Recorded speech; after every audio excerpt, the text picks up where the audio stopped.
Hello, listeners. Been wondering how you can help the show? Probably not. But here are 5 things you can do. 1. Subscribe. Support the show by clicking the subscription link in the show notes. 2. Review on iTunes, on our website, www.afraidofnothingpodcast.com, or on whatever app you listen to. 3.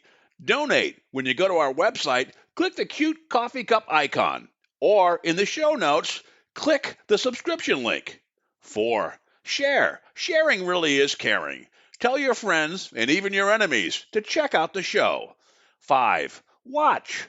Wait a minute, it's a podcast, not a movie. Actually, it's both. Check the show notes to find out where to watch the documentary. You can also rent it on Prime Video. That's it. Oh, one last thing. Enjoy this episode. Hello, everybody. Today we start our show with gratitude. Past couple of weeks have been a little bit rough for me personally as I'm going kind of through a career change. So I really want to give a shout out to Ruthie Larkin, a.k.a. the Beantown Medium, for her great support. Also to good friend Brad Little Frog Hudson, who also has been a great person of support for me as well during this time. And to Kristen Kay for her generous Buy Me a Coffee donation. She went to the website and clicked the coffee cup, and thank you, Kristen. It came at a really great time. And last but not least, Frank C. Grace. He was the paranormal photographer on an episode back in the fall of 2020. Frank did some corporate headshots for me, which I really appreciate. It's not easy making me look good, but Frank did. And he's super talented. Check out Frank on Facebook, Frank C. Grace Trig Photography. He is a great guy. Maybe throw some work his way. Thank you again to Ruthie, Brad, Kristen, and Frank. And now let's give gratitude for a great episode. We have Tobe Johnson and Brett Eichenberger to talk about their new documentary, A Flash of Beauty, BIGFOOT Revealed.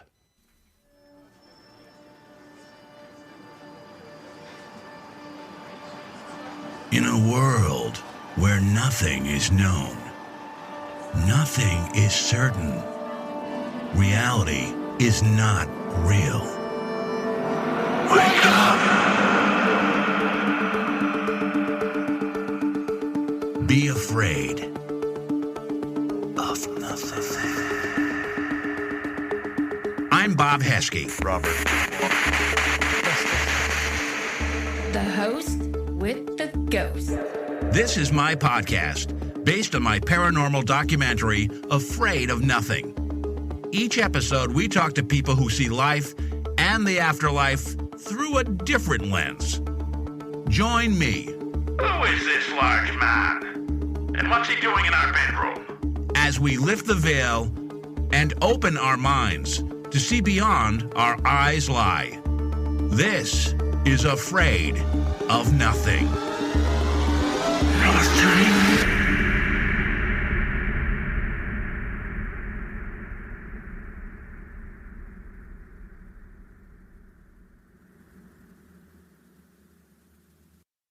Tobe Johnson is the author of the Owl Moon Lab books and researcher of all things related to Bigfoot.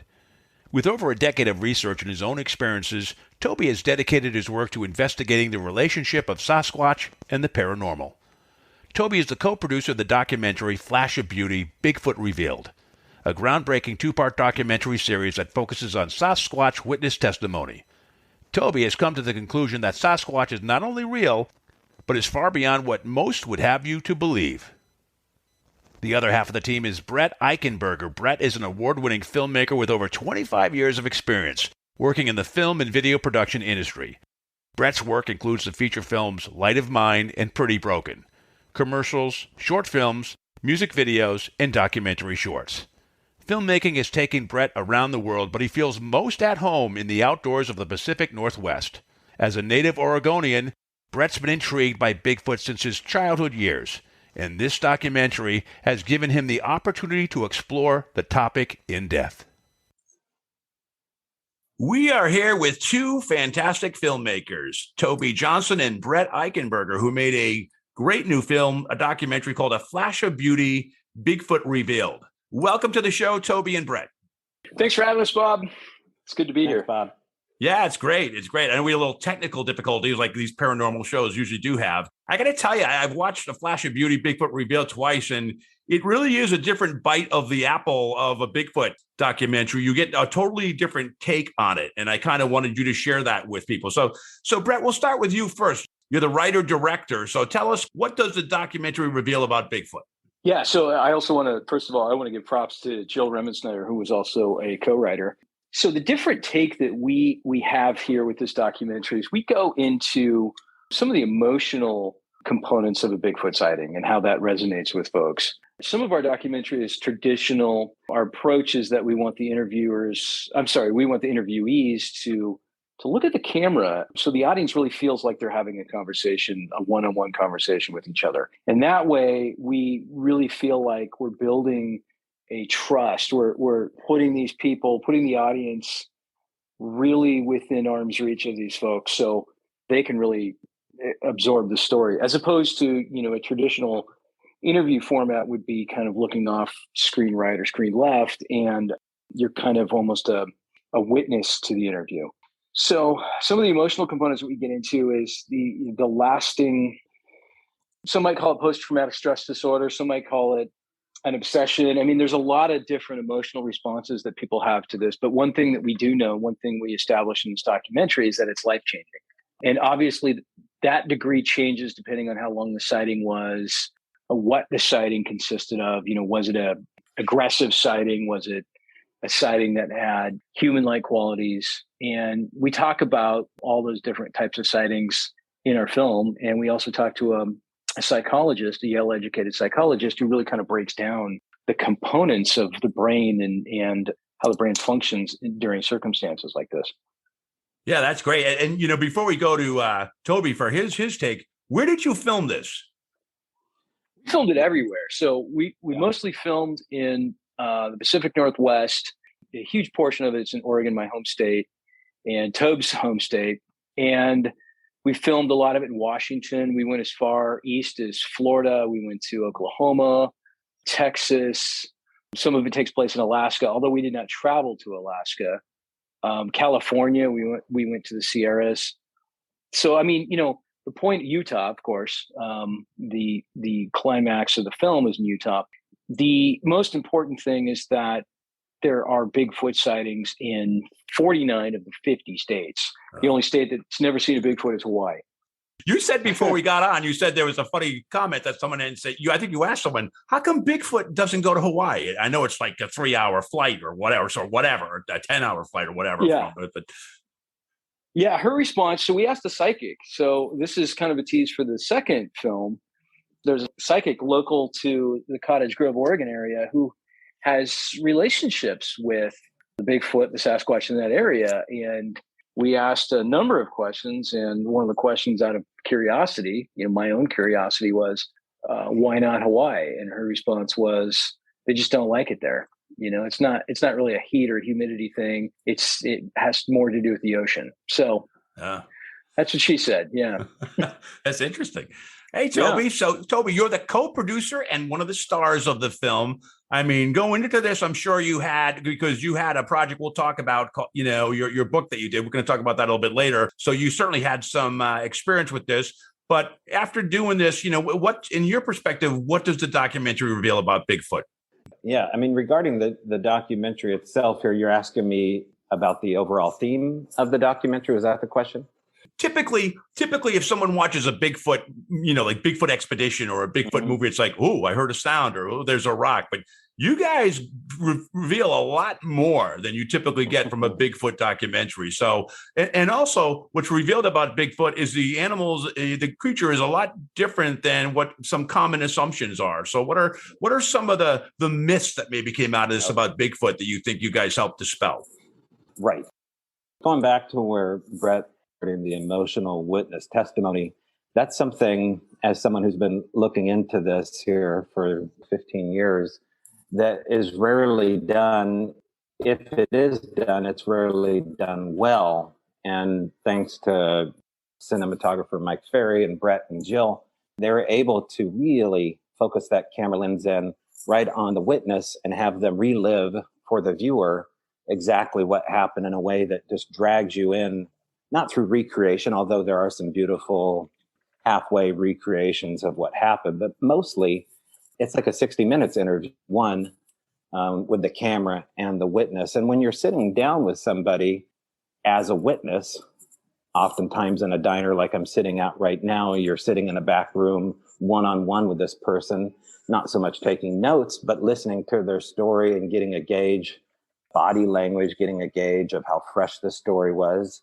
And if it's a really fresh story, obviously it can become an emotionally charged moment. You see that in this documentary, but to be able to capture that on film for the viewers, it's poetic, it's beautiful. Sometimes it's unsettling. Some of the more unsettling stuff is going to probably come out later in part 2. Yeah, and how did you find? I'll let you both answer this, but I did a documentary, and you really need to have a stroke of luck to find some really good people. Sometimes fate brings them to you. You have one great interview subject who gave you the title for the film, but there's another one at the end. How did you find all these great interview subjects? Why don't you handle it first, Toby, and then you can hand it to Brett about if he has anything to add to that. Okay. Well, regarding the process of being a co-producer, I've never co-produced anything. I do have a production background from the University of Oregon, but never really did anything with it.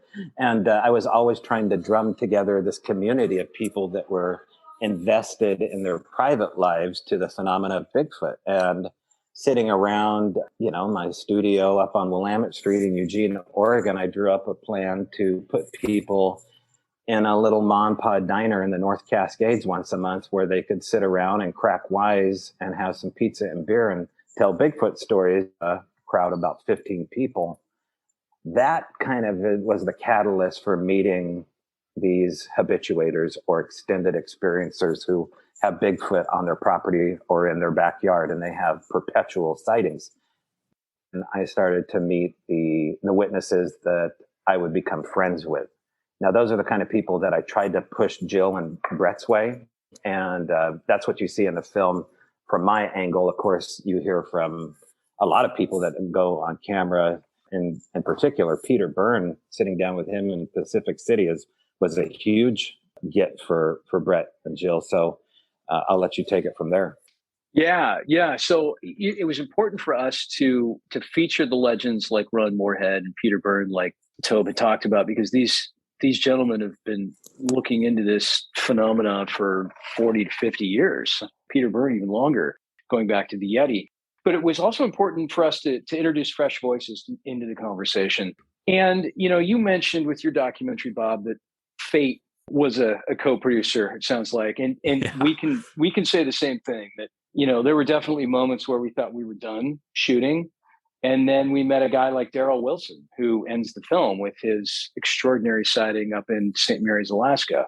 And Jill and I met Daryl at Filmmaking in Vernal, Utah last year. And he was kind of giving a little side speech. He hadn't really told his story, I guess, in public until Filmmaking. And, he gave like a 30-minute talk. And Daryl's a really kind of a simple guy who's just, he and his wife and his family have lived in Vernal their entire lives. In fact, I think he lives next door to the house he was born in.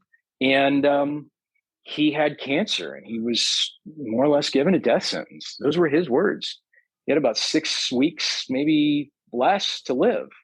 And he went up to Alaska, and he had this extremely poignant, extraordinary sighting that, in my mind, is one of the best sightings I've ever heard.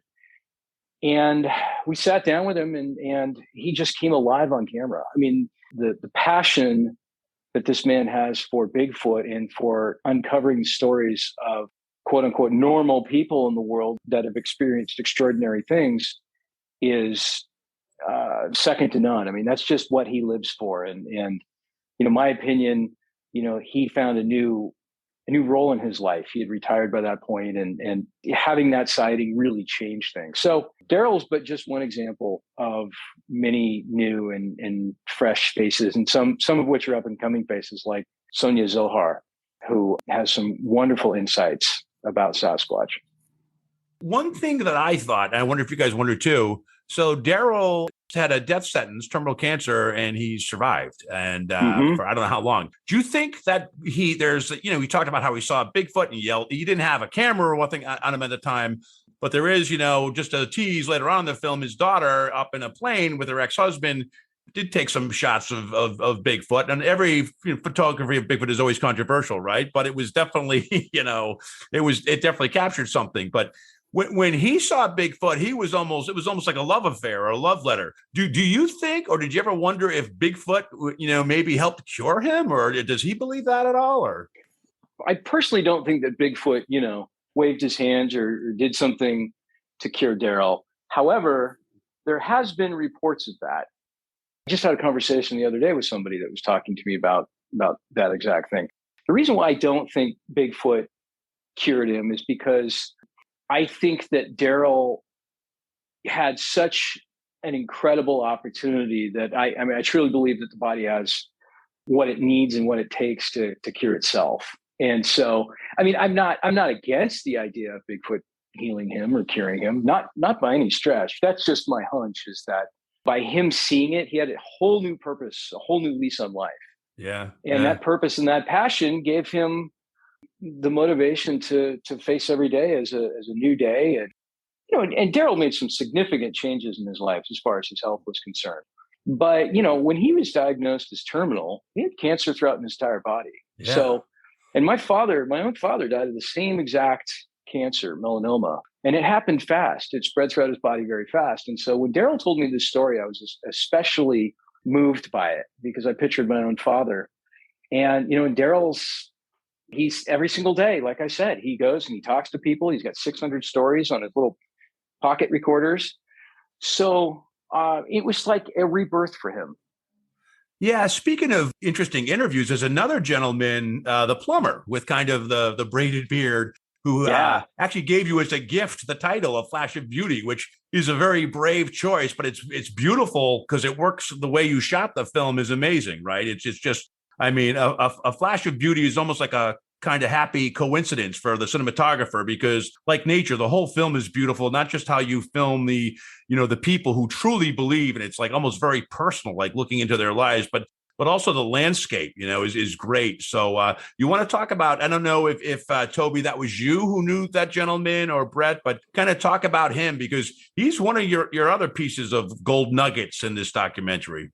Well, Brett, talk about him if you can, and then let's talk about the map, because I think that's yes. worth talking about.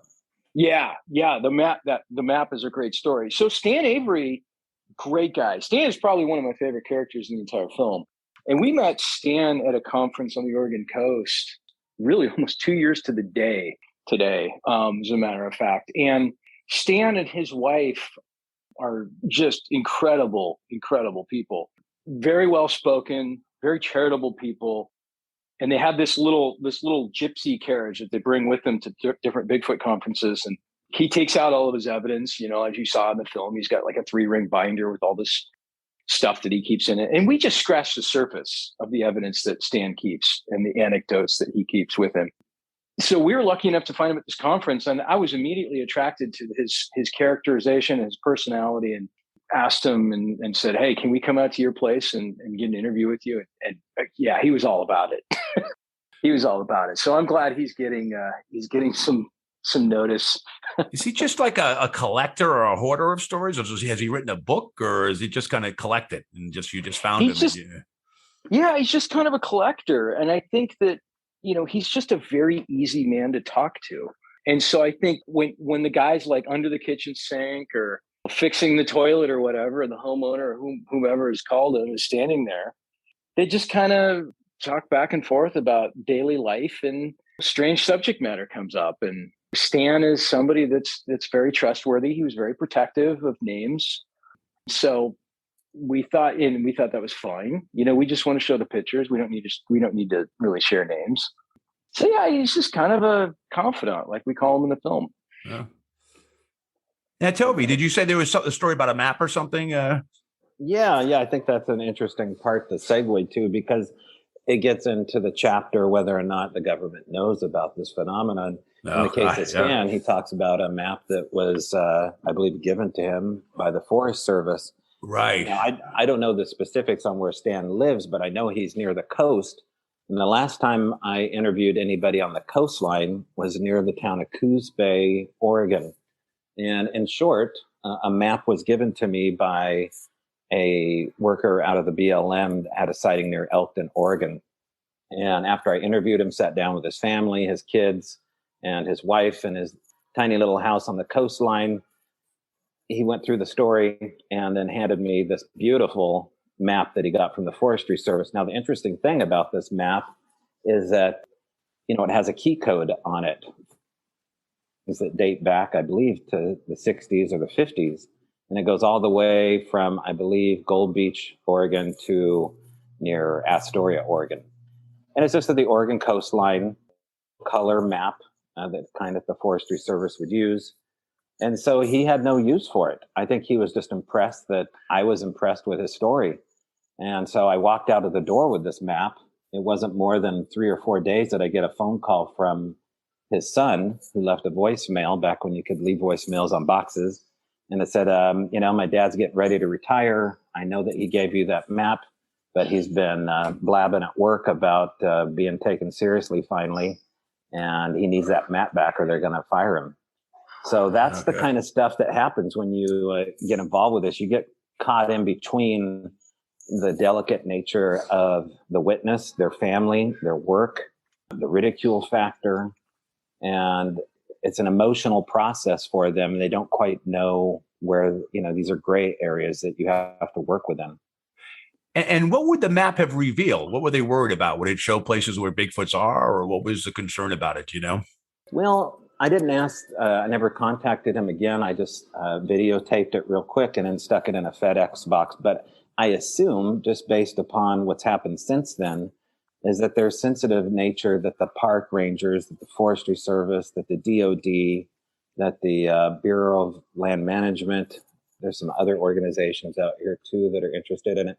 And I think they don't want to be looking at as taking this subject seriously. And I think they do privately. I think they look at it as Rich Germeau describes, who's in our film, who's an ex-police officer out of La Push, Washington, up here, as that there's a series of undocumented wild hybrids. Yeah, they don't want a bunch of Bigfoot hunters going up there, probably, definitely. Yeah, I could imagine. Yeah. I mean, well, not only that, but just for the fact that you have these hybrid humans out here in the wilderness and they're undocumented.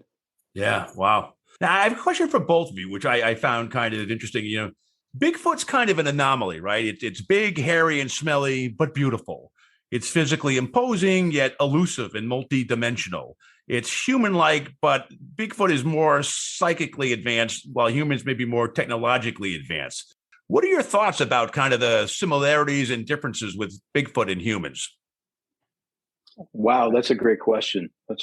Bob. Boy, the similarities. Well, for one, they're curious. And, we get into that again a little bit more in the second film, but we've got a gifting exchange that occurs, and I'll let Tobe talk about that. We know that they make good parents, and that's based on Chad and Austin's sighting down in Southern Oregon. They saw an adult Bigfoot across the lake, and when he or she saw them, they pushed the juvenile behind the back to kind of shield him.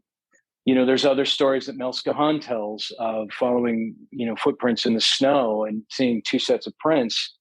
And then all of a sudden, he's following these tracks for 2 miles, and all of a sudden he sees little tiny prints just show up. And the little tiny prints run around like a little kid, like in circles and all over the place. And then they come back to the mother and the father. And you can tell that one of the individuals was carrying the child, but at some point had to let the child go and run around. And that's just the tip of the iceberg. There are a lot of those same similarities. And then there's a lot of things that are extremely different. Mel talks in the documentary about how they might be the most purest human on Earth. And I think there's a great deal of truth to that, because maybe they are the original humans. I don't know.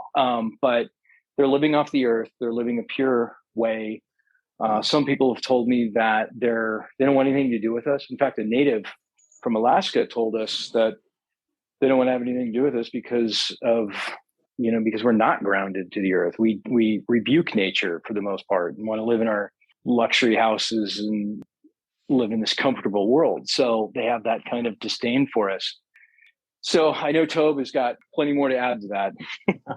Well, as you're talking here, I just went through a list of similar attributes. Of course, the DNA attribute, That's something we can't ignore because of not only the Ketchum study, but just based upon microscopic study of looking at the hair, very similar to humans, but not quite similar as far as the microscopic view of the broken medulla. They follow people home. Some people would call that stalking or hitchhiker, but just like a human, if they attach to you, they may very well find you. They've been known to cry. I'm not just talking about wailing or utterances or vocalizations, actual crying, singing. There could be an alphabet. That's what a lot of people describe as far as stick glyphs. We categorized over 24 different glyphs on the property in Cottage Grove. Singing, medicinal gifting. Now, we're not talking about psychic healing a la Matt Johnson or what Daryl described, although I do think that we need to look into that. But medicinal gifting, the natives talk about that, and I talk about that in the book. Also, gifting, just gifting significance, things that you just spoken about, things that nobody else could know but the woods suddenly appearing in random places. And of course, trading. The Native Americans would talk about, took a testimony from a native out here in Washington State that said his grandmother used to trade salmon with the Sasquatch on the reservation until, the mid 80s. So there's a lot of similar attributes. I'm only scratching the surface with this. If we had Arlo, can we talk about gifting for a minute? Because that's like, so you think about Bigfoot, like usually like my what I thought of, my perception of Bigfoot is, leave me alone, stay away. I'm going to throw a rock at you. But what you're talking about, you've had experiences, Toby, was gifting is like actually making a connection, with a human. And the gifts have meaning. It's not just like, here's a rock. They have actual meaning. Could you talk a little bit about maybe one or two instances of that? I don't know if it's from the movie or from the Owl Moon Lab book that you did, but it's a characteristic which I think will blow people's minds. Sure.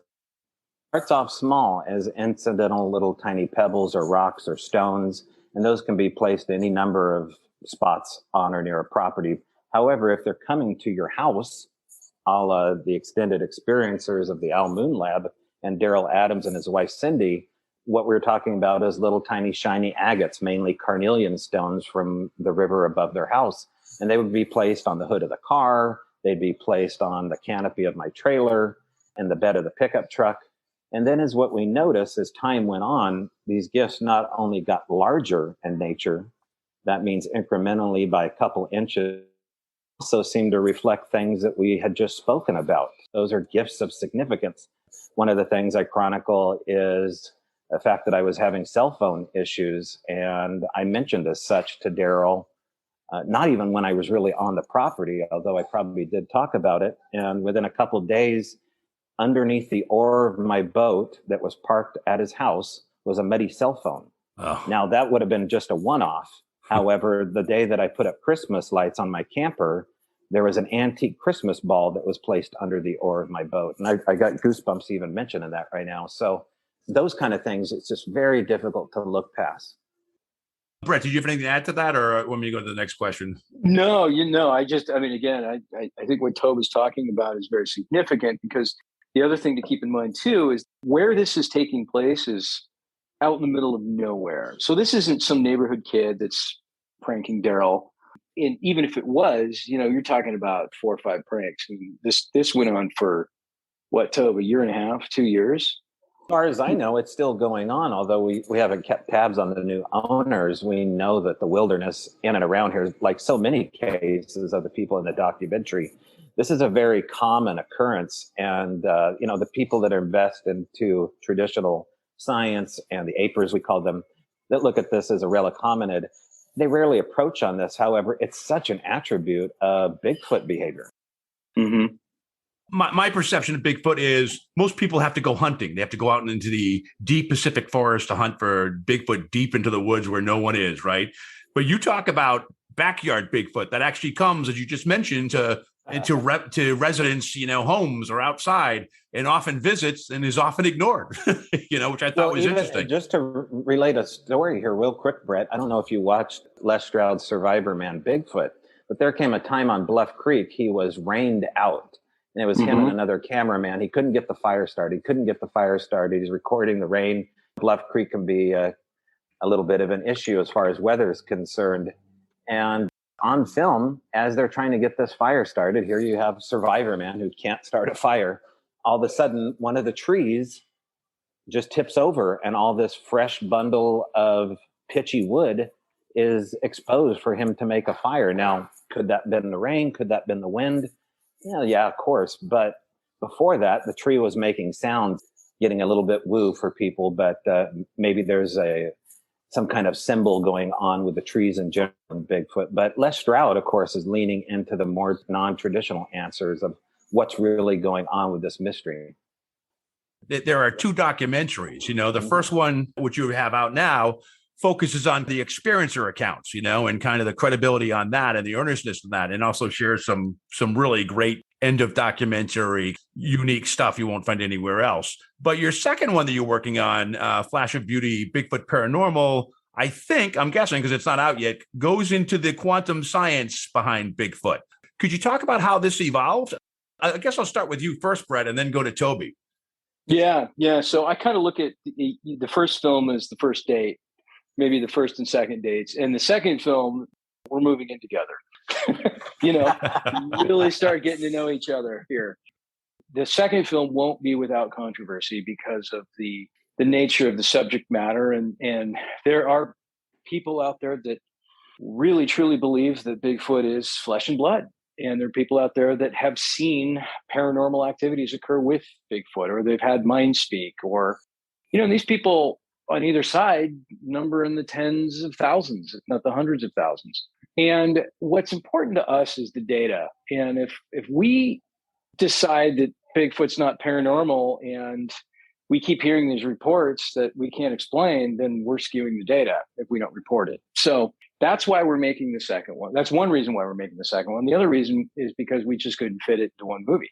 So what we're doing now is we're really taking like you said, the science angle, because, paranormal in a weird sort of way is kind of like just saying, I don't really know what's causing it, but it's not normal. And the truth is that science is behind everything.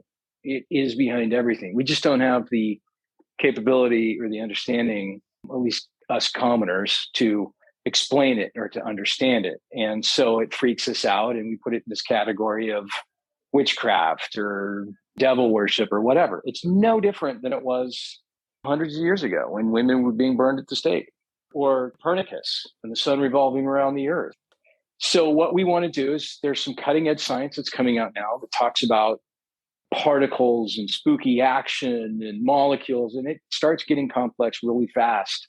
And so, are we getting into like multiverses and portals and things like that? We're getting into multiverses. We're getting into the unseen. And the thing about it is that I think what a lot of people don't realize is that human beings only see 1% of the visible light spectrum.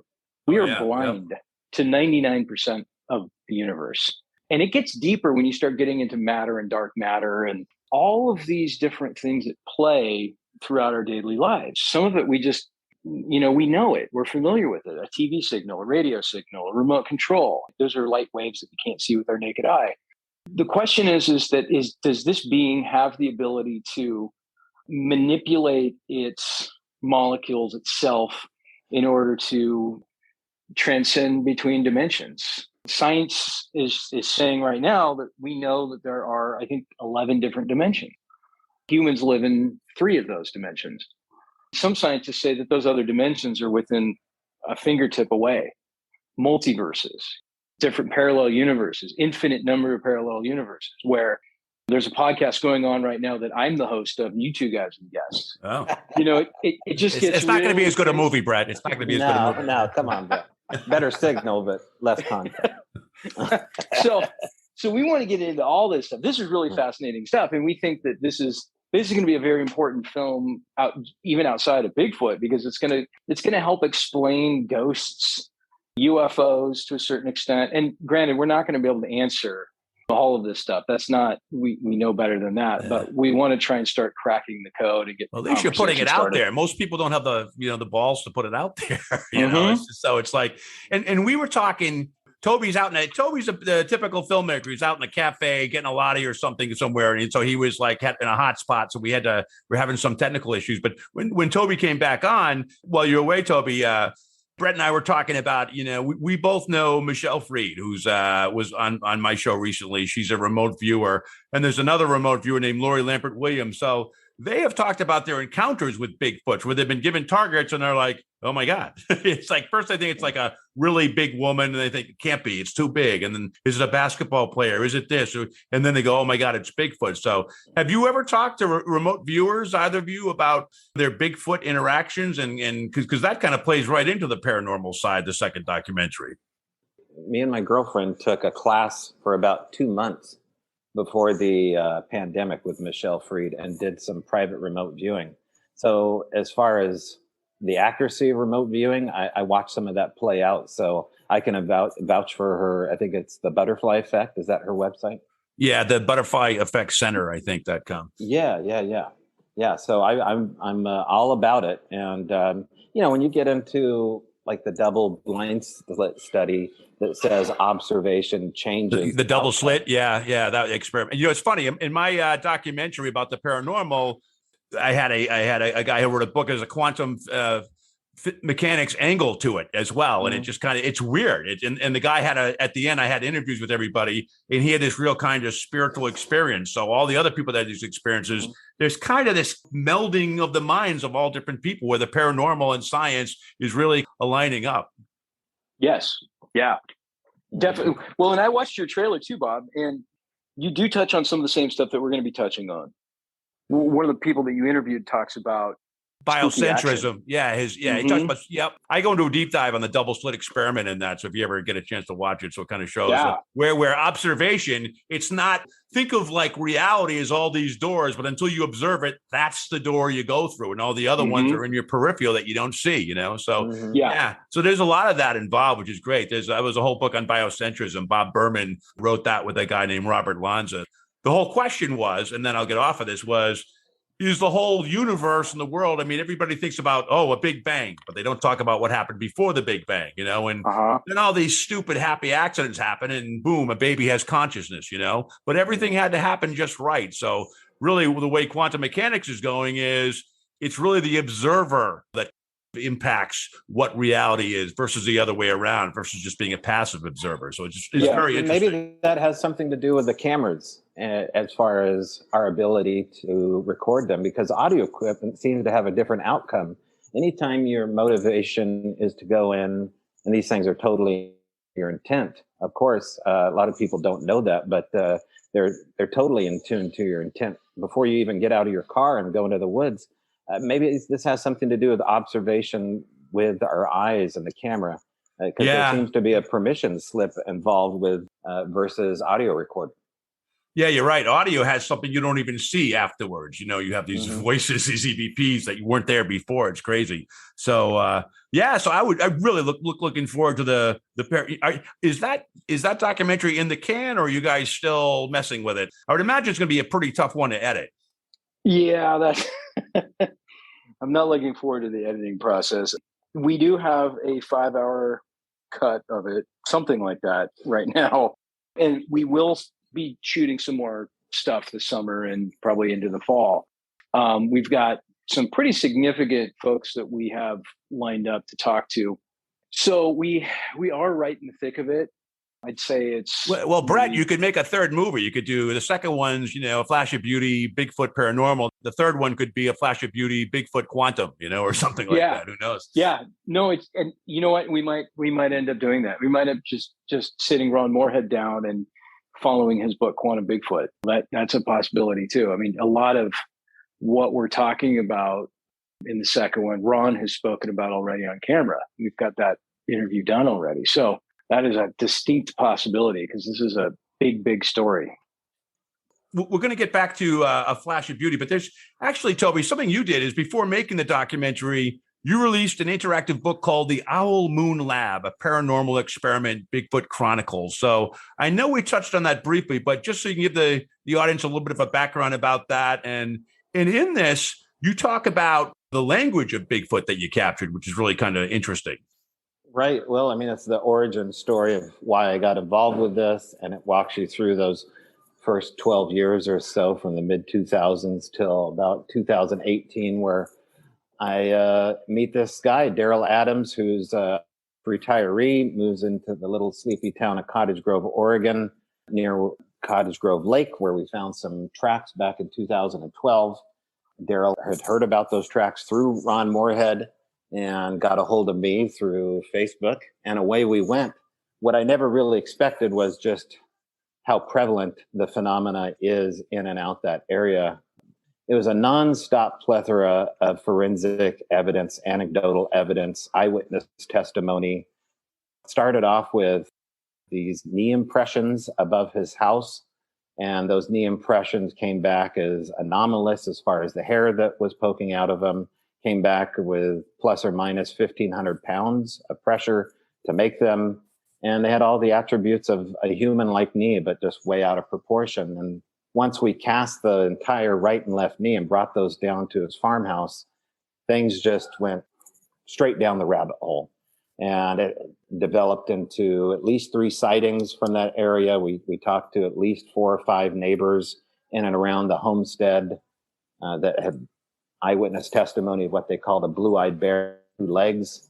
There's also a lot of stuff regarding the UFO and a lot of ghost stuff as well out of that valley. But what's different about this book is that it has, thanks to Doug Hychek from Monster Quest, who helped publish it, him and his sons thought, well, wouldn't it be cool if it was an interactive book, since you have all this audio and video and all these papers, or don't do a documentary, we'll put a QR code.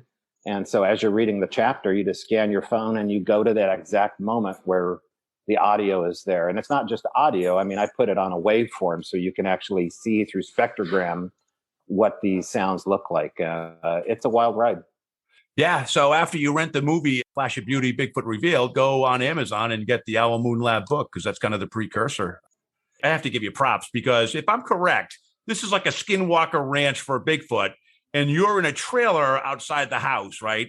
So I would have a hard time sleeping at night with all that stuff going. Did you ever like sneak into the house because you didn't want to be in the trailer, or how do you deal with that?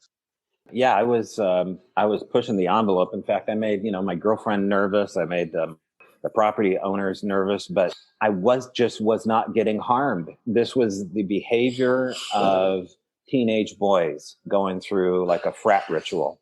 It did not strike me as something malicious. Some of the EVPs that we caught sounded fairly creepy, but at the time you never heard those EVPs, so you didn't really know. I did have a sighting eventually around September 2018 on the property of something about 40 feet away from me at 4 a.m. And I was just overwhelmed with excitement that it could very well be my first Bigfoot sighting. I'll let you be the judge if that's the case. But, I'm an adrenaline junkie, and this is my drug of choice. So what people are going to get out of this documentary is just a different, and again, a flash of beauty. There's a lot of respect for Bigfoot. And so maybe, Brett, you might talk about this at the end when part 1 was done. You almost are protective of Bigfoot, aren't you, a little bit? Yes, 100%. There's these folks out there that are talking about going and bagging a Bigfoot in the name of science, and I don't believe that. I think that there's guys out there, and we briefly talk about them in the film. I think there's guys out there that want to go out and take down a Bigfoot for the fame and fortune, and that's wrong. These are beings. They might be part human. I don't know, but what I do know is that if somebody's going out to kill a Bigfoot to study it, that's, in my book, murder. And I hope that time comes, whenever it's going to be, 10, 15, 25 years from now, 5 days from now, who knows, that there will be laws passed that will protect these beings as if they were humans and they would be getting the same kind of rights. So, yeah, I definitely frown upon that. I believe that the time will come when we're supposed to know about them. Personally, in my own opinion, is that society just isn't ready for it yet. I could go in a whole long session about that, but yeah, I think we need to really respect them. I think they are just like humans in that there are good ones and there are bad ones. You look at some of the atrocities that humans have committed throughout our history and up until today.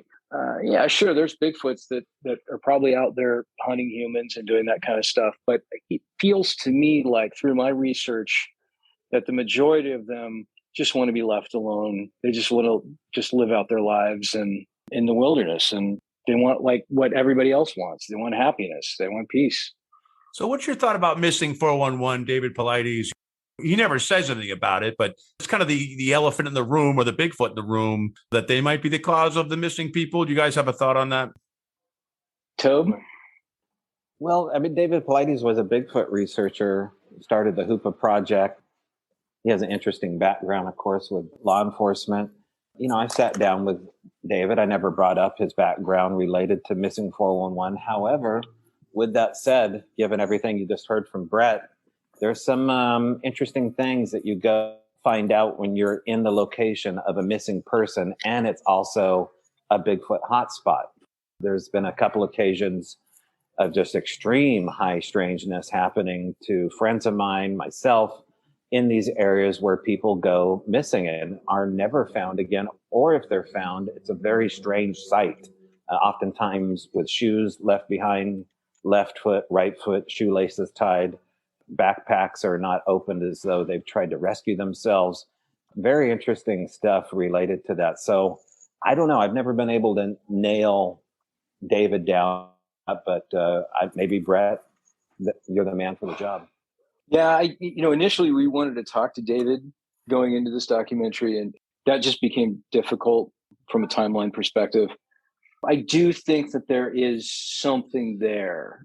And there is an account about a guy named Albert Ostman back in the 1920s, I think it was 1924, where he was kidnapped and, he was brought back to like the Bigfoot family cave, and he ended up escaping by pretending that the tobacco in his bag was food, and Bigfoot alpha male took a big bite of it and freaked out. And so Albert was able to get free, and he told the story. I think he told the story like 30 years after it happened because he was afraid of the ridicule.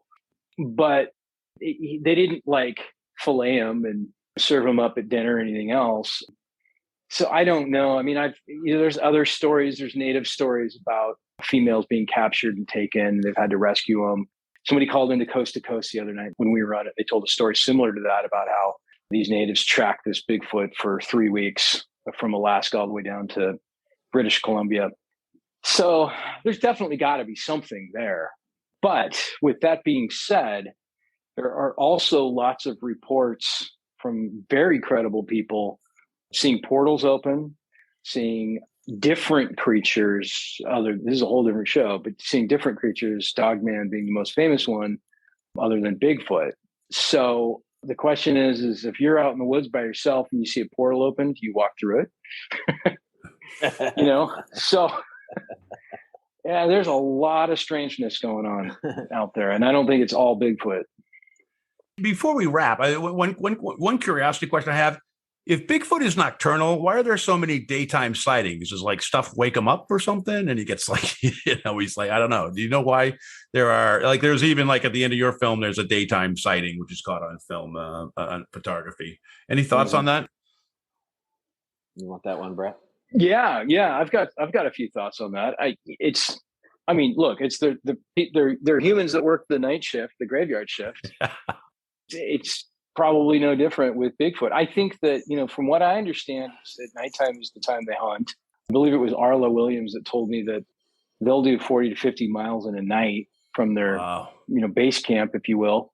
I mean, these things move unhumanly fast, and they move different than a human. They can cover a lot of ground. They have large strides. So, yeah, I mean, just like anybody else, the majority of people that you're going to see at 2, 3 o'clock in the morning, and I say this out of experience because I used to deliver newspapers when I was in college for 4 years. I'd see all kinds of people out at that time of night.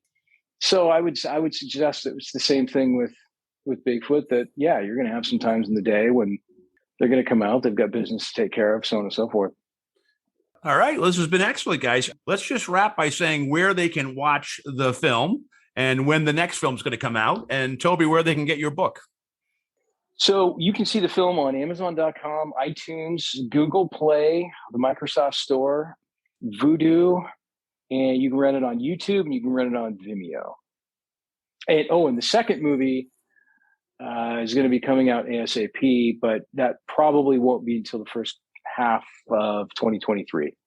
People don't realize the color correction and the editing and all that stuff and the music. Oh, yeah. The editing is the worst part. So you've got a long 6 months, 9 months ahead of you. Yeah. Yeah. That's great. Looking forward to it. And Toby, and so it may even I like gave you a little relief where you may make 3 movies. You never know. Yeah, that's right. That's right. And Toby, where can they get your book? Oh, you can pick that up anywhere strange books are sold. And it's called The Owl Moon Lab, a paranormal experiment, Bigfoot Chronicles, correct? That's right. Yeah, it's done by Hangar One Publishing, which is run by Doug Hychek for Monster Quest. So I'm in good hairy hands right now. Excellent. Yeah. Well, hey, Brett and Toby, thank you so much for being on the show. This is great. I've seen the first one. I really recommend everyone goes out and watches it, and I can't wait for the follow-up. Thanks, Bob. Really Thanks, appreciate Bob. being here. Appreciate it. All right. Thank you.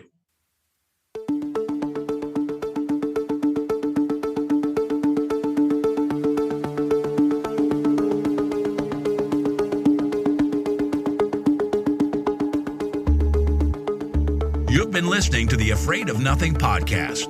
Please subscribe and like us on Facebook. Until next time, stay scared.